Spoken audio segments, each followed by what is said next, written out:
കാഴ്ചയുടെ ഔഷധം വെറും ഒരു സിദ്ധിയല്ല, മഹാത്യാഗമാണത്. കാഴ്ച നേടാൻ ആത്മശുദ്ധി വേണം.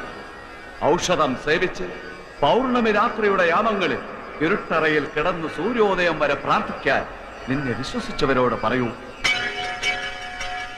വാക്കാണ് സത്യം, സത്യമാണ് ഗുരു, ഗുരുവാണ് ദൈവം.